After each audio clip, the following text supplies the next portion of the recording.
한 사람의 진정한 평가는 그 사람이 그 자리를 떠난 연후에 바르게 평가할 수 있습니다. 더 정확하게 표현하면 한 세대가 지나고 나서 비로소 평가가 내려질 수 있는 것이라고 생각합니다. 어떤 사람은 당대에 굉장히 훌륭해 보이고 유명합니다. 그런데 시간이 지나고 세월이 지날수록 잊혀지는 존재가 된 그런 사람 많습니다. 반면에 어떤 사람은 그 시대에는 별로 사람들의 시선을, 주목을 받지도 끌지도 못했습니다. 그런데 시간이 흐를수록, 세월이 흐를수록 빛나는 그런 사람이 있습니다. 오늘 본문에 바로 그런 사람이 등장합니다. 1절 같이 읽겠습니다.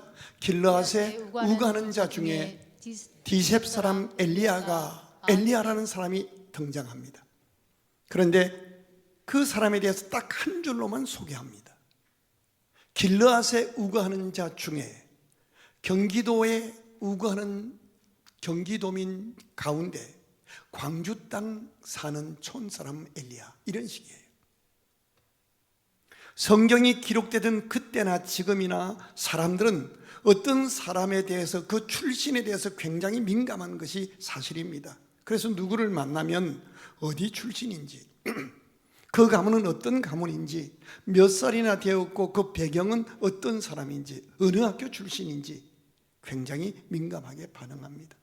구약시대 때도 마찬가지였습니다. 그런데 오늘 본문의 주인공에 대해서는 그저 딱 한 줄 소개할 것이 없다는 얘기입니다. 촌사람 중에 촌사람 엘리야.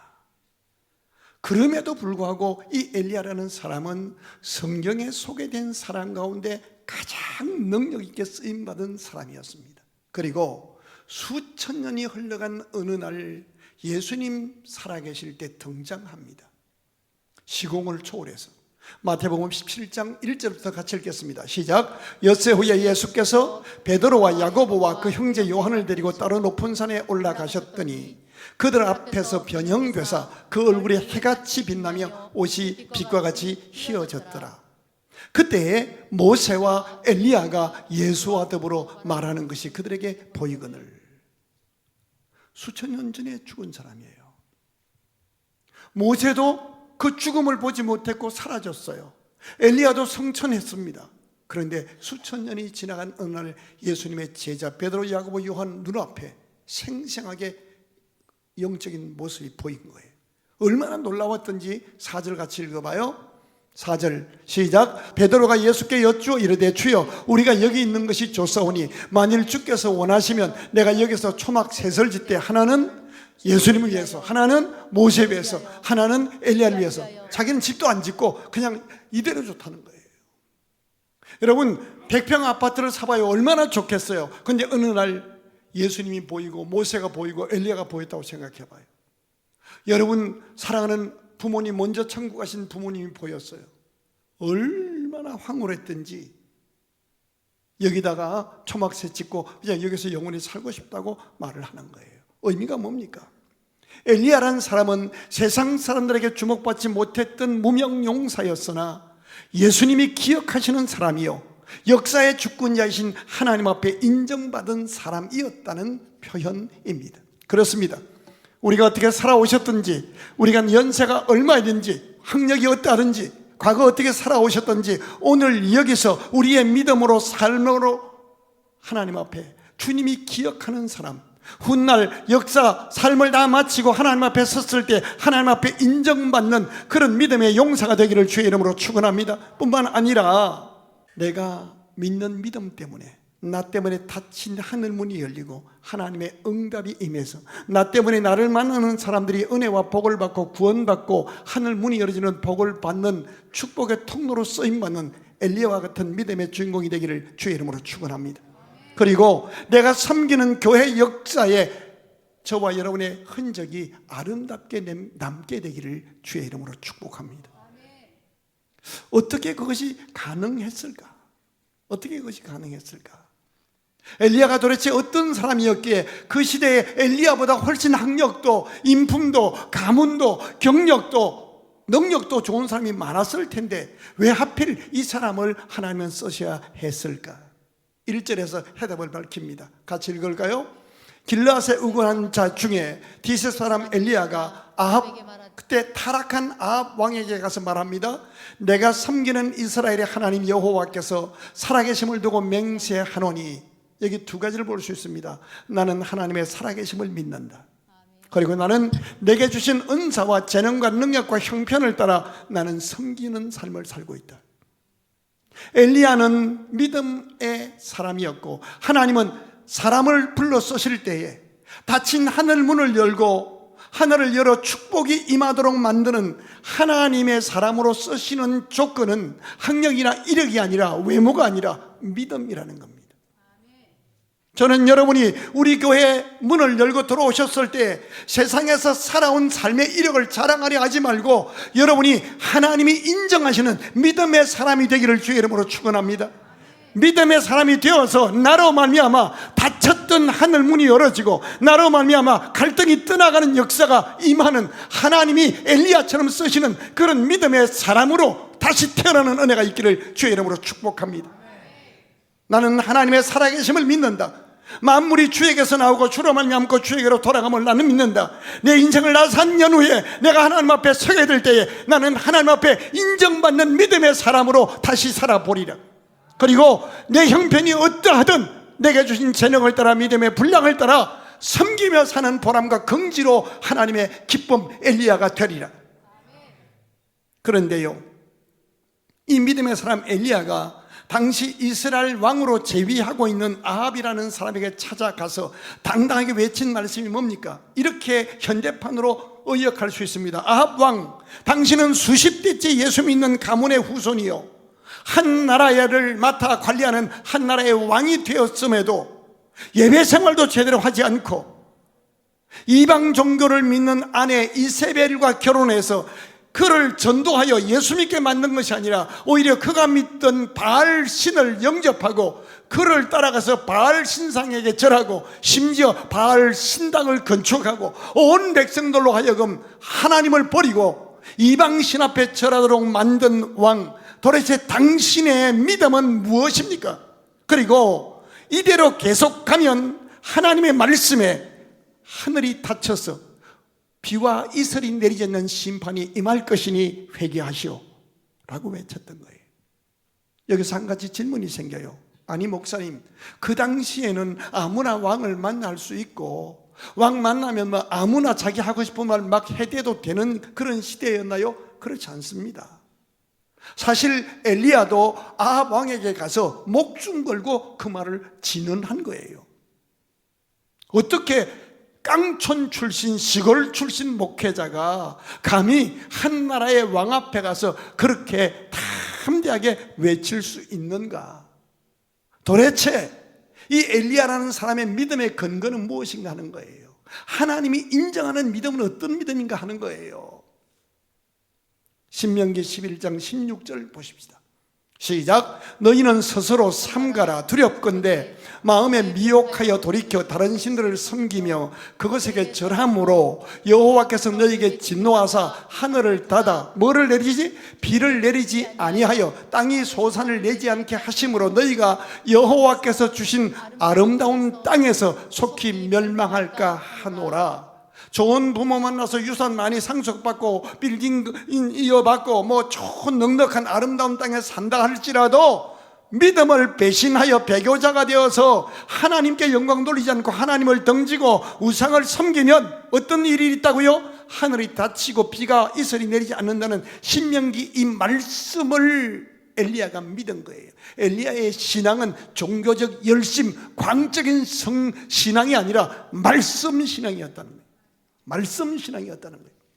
믿음의 사람이 미혹을 받아 다른 신을 섬기면 하나님의 진노로 하늘이 닫히고 비가 내리지 않아 땅이 소산을 내지 못하게 하실 것을 그 약속하셨던 하나님의 언약을 알고 믿고 있는 엘리야가 그 말씀을 근거하여 배교한, 그래서 민족의 하늘문이 닫힌 그런 위기 앞에서 왕에게 가서 담대히 외친 겁니다. 3절부터 4절 같이 읽겠습니다. 시작. 너는 여기서 떠나 동쪽으로 가서 요단 앞 그리시네에 가시고. 무슨 말이에요? 가서 말씀을 외쳤더니 아합 왕이 회개한 것이 아니라 오히려 죽이려고 덤빈 거예요. 그랬더니 하나님 말씀하셔요. 너 빨리 도망가라. 요단아 그리 시내가에 숨고 시냇물을 마시라. 삼다수를 마시라도 아니에요. 시냇물을 마시라. 내가 까마귀들에게 명령하여 거기서 너를 먹이게 하리라. 거기서 너를 먹이게 하리라. 이 말도 안 되는 하나님의 명령 앞에 엘리야가 어떻게 반응합니까? 5절 같이 보실까요? 그가 여호와의 말씀과 같이 하여 곧 가서 요단아 그리 시내가에 머물매. 그 다음 절 하나님의 역사를 보실까요? 6절입니다. 까마귀들이 아침에도 떡과 고기를 저녁에도 떡과 고기를 가져왔고 그가 시냇물을 마셨다. 엘리야의 믿음이 어떤 믿음이에요? 하나님의 약속을 믿는 믿음이에요. 엘리야가 아무것도 내세울 것이 없지만 그는 하나님의 말씀을 믿었다는 거예요. 그리고 그 말씀을 믿는 믿음으로 당당하고 담대하게 사는 거예요. 그렇습니다. 믿음의 사람은 하나님의 약속 붙잡고 환경도 자신의 신분도 초월해서 누구 앞에서나 당당하고 담대하게 살아서 닫힌 하늘 문을 여는 언약의 백성이요, 닫힌 축복의 문을 다시 열게 하는 하나님의 사람입니다. 자, 이렇게 했더니 어떤 역사가 나타났어요? 열왕기상 한 장 뒤에 갑니다. 18장 45절 46절 읽겠습니다. 시작. 조금 후에 구름과 바람이 일어나서 하늘이 캄캄해지며 큰 비가 내리는지라. 아합이 마차를 타고 이스라엘로 가니 3년 6개월 동안 비도 이슬도 내리지 않았던 그 암울한 나라에 드디어 이 엘리야라는 한 사람의 헌신으로 말씀 믿음의 순종으로 하늘이 열리고 큰 비의 축복이 내린 거예요. 말씀의 신앙입니다. 여러분이 우리 교회에 들어오는 이상 말씀의 믿음의 사람이 되기를 주의 이름으로 축원합니다. 하나님의 말씀 이외에는 관심을 두지 마세요. 우리는 말씀의 사람입니다. 천지는 없어질지라도 하나님의 말씀은 1.1핵도 틀리지 아니하고 그대로 이루어 주십니다. 한 걸음 더 나갑니다.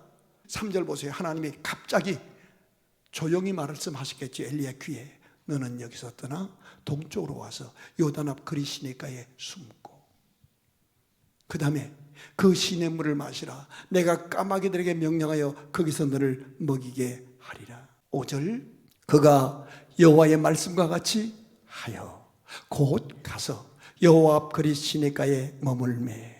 그가 여호와의 말씀대로 순종하여 바로 즉시 순종하여 가서 요단 앞 그리 시내가에 머물매. 6절에 보니까 까마귀들이 아침에도 떡과 고기를 저녁에도 떡과 고기를 가져왔고 그가 시냇물을 마셨으나. 그렇습니다. 믿음의 사람은 하나님의 약속을 믿을 뿐 아니라 그 약속 붙잡고 순종하는 사람입니다. 말씀에 순종했으면 막 사놓은 주식이 확 뛰고 애가 서울대학 확 들어가고 이래야 될 텐데 우리가 말씀으로 순종해도요 오히려 상황이 말도 안 되는 현 상황으로 틀어질 수 있습니다. 그런데 말도 안 되는 현실적인 상황 앞에서 엘리야의 모습을 보십시오. 하나님은 우리에게 명령하실 때, 교회 공동체가 우리에게 무슨 일을 부탁할 때 설명하지 않습니다. 성경 창세기에서 계시록까지 하나님이 어떤 일을 누군가에게 맡길 때, 명령하실 때 설명하신 적이 단 한 번도 없습니다. 아브라함에게 설명하지 않습니다. 너의 본토 친척 아비집을 떠나라 말씀하십니다. 모세에게 말씀하십니다. 가만히 있어서 여호와의 구원을 보라 말씀하십니다.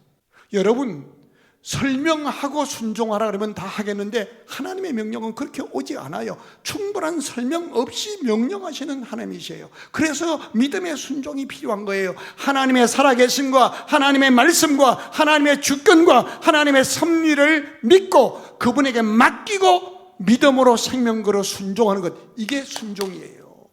로마서 10장 9절부터 크게 읽겠습니다. 같이 읽어요. 시작. 네가 만일 내 입으로 예수를 주로 시인하며 또 하나님께서 그를 죽은 자 가운데 살리신 것을 내 마음에 믿으면 뭘 받으리라? 구원을 받으리라. 사람이 마음으로 믿어 의에 이르고 입으로 시인하여 구원에 이르느니라. 11절 성경에 이르되 누구든지 그를 믿는 자는 부끄러움을 당하지 아니하리라 하니 유대인이나 헬라인이나 차별이 없음이라. 한 분이신 주께서 모든 사람의 주가 되사 그를 부르는 모든 사람의 뭐하게 하시도다? 부요하게 하시도다. 잘나고 못난 사람 다 필요 없다. 예수 듣고 예수 믿고 주님의 이름으로 부르면 하나님은 절대로 부끄러움 당치 않게 하시고 믿으시면 하면 부요하게 하신다. 근데 그 다음 절을 봐요. 누구든지 주의 이름을 부르는 자는 구원을 받으리라. 근데 그 다음 절이 중요해요. 14절 읽어봐요. 그런즉 그들이 믿지 않은 일을 어찌 부르리요? 듣지도 못한 일을 어찌 믿으리요? 전파하는 이가 없이 어찌 들으리요? 보내심을 받지 않았으면 어찌 전파하리요? 기록된 바 아름답도다 좋은 소식을 전하는 자들의 발휘함과 같다.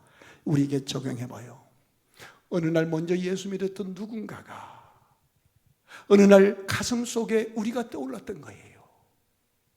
아, 내 친구, 내 시동생, 내 오빠, 내 언니, 이 사람이 예수 믿고 구원받아야 하는데, 그래서 마음에 품고 계속 기도했을 거예요. 그리고 어느 날 조심스럽게 마음을 열어서, 입을 열어서 우리에게 교회 가자고, 예수 믿어야 된다고 전도했을 거예요.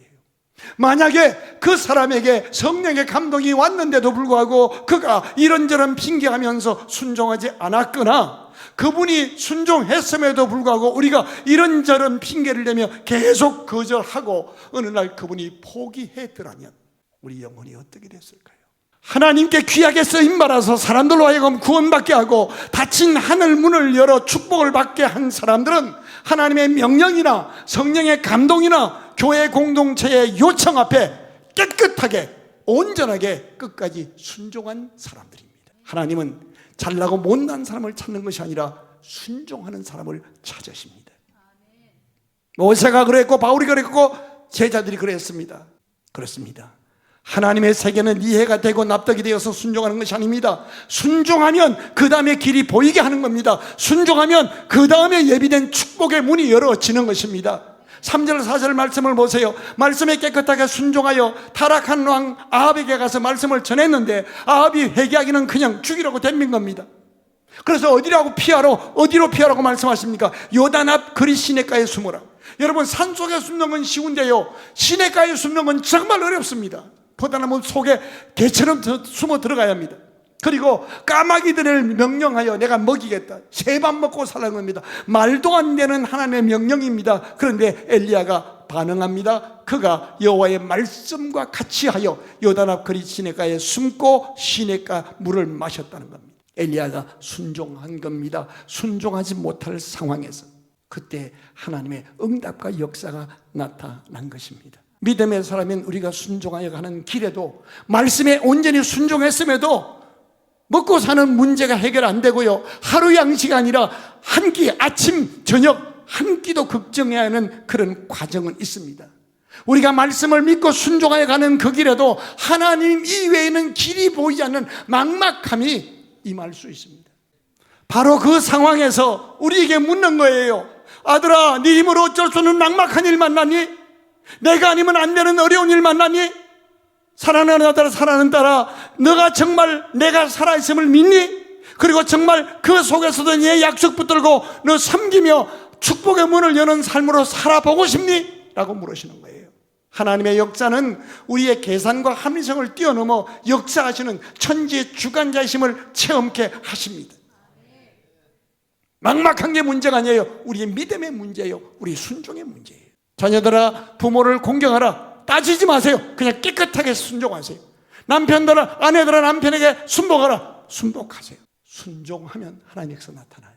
여러분, 우리가 신앙생활하면서 말씀 때문에 깨끗이 순종하는 체험이 있어야 합니다. 말씀 때문에 손해도 볼 줄 알고, 말씀 때문에 불이익을 당할 줄도 알고, 말씀 때문에 용서도 하고, 말씀 때문에 낮아질 줄도 알고, 말씀을 인해서 아무도 줄 수 없는 행복과 순종의 축복을 누리는 우리가 될 수 있기를 바랍니다.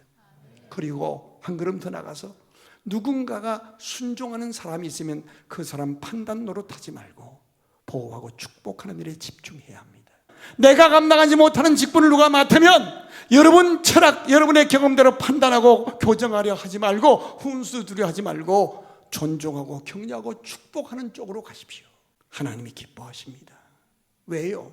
말씀 하나 때문에 세상의 직업을 버리고 말씀 하나 때문에 생명을 걸고 가족을 이끌고 교회에 담임을 하고 교회를 개척하고 선교사가 된 사람이에요.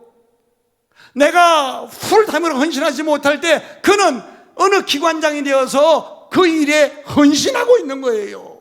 지극히 비본질적인 작은 거 한두 개 가지고 함부로 판단하고 그러지 마세요. 자, 이렇게 순종할 수 없는 상황에서 엘리야가 순종했더니 18장 1절 읽어봐요. 드디어 결과가 나타납니다. 많은 날이 지나고 제3년에 여호와의 말씀이 엘리야에게 임하여 이르시되 너는 가서 아합에게 보이라. 내가 비를 지면에 내리랴. 말씀대로 순종하고 온전히 순종했더니 하나님의 때에 하나님이 3년 6개월 동안 닫혀있던 하늘문을 여시고 비를 내리시는 거예요. 얼마나 멋진 경험이에요. 근데 중요한 것이 생겨요.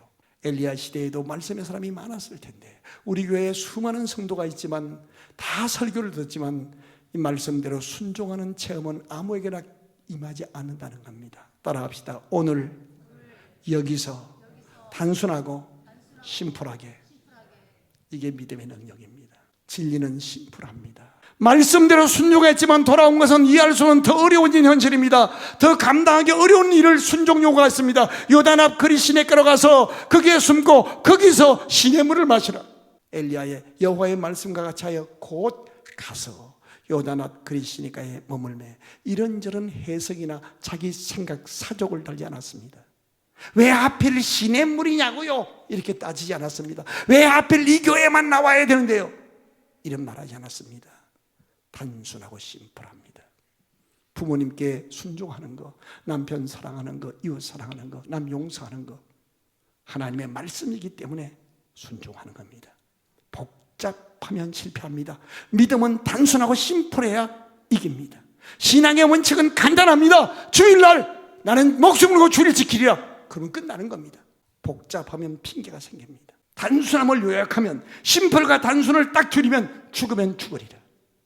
신앙생활 어영부영하지 마세요. 집중하세요. 생명 거세요. 하나님이 살아계십니다.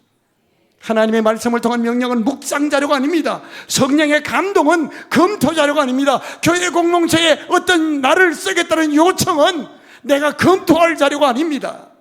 어떤 환경에도 기죽지 말고 밀리지 말고, 여기까지 나신 우리를 지으신 하나님, 우리를 위해 죽으시고 부활하신 하나님, 우리를 위해 천국을 예비하시고 우리를 의의 길로 인도하시는 성령으로 우리와 함께 하시고 감동하시고 부족하지만 우리를 통해 닫힌 하늘문을 여시는 하나님은 우리가 말씀의 사람으로, 순종의 사람으로, 오늘 여기서 심플한 하나님의 사람으로 죽으면 죽으리라, 닫힌 하늘문을 여는 하나님의 사람으로 쓰임받기를 원하십니다. 우리는 천국을 향해 가는 사람입니다. 하나님이 함께 하십니다. 주님이 함께 하십니다. 믿음 연약해 누가 공격할 때 두려워하지 말라고 말씀합니다. 힘있게 다시 일어나서 우리가 쓰임받음으로 이 교회를 통해서 여러분의 믿음이 말씀의 신앙으로, 순종의 신앙으로, 심플한 죽음도 피하여 갈 수 있는 능력의 신앙으로 다시 일어나 도전하여 엘리야처럼 닫힌 하늘 문을 여는 하나님의 기쁨이 되기를 주의 이름으로 축원합니다.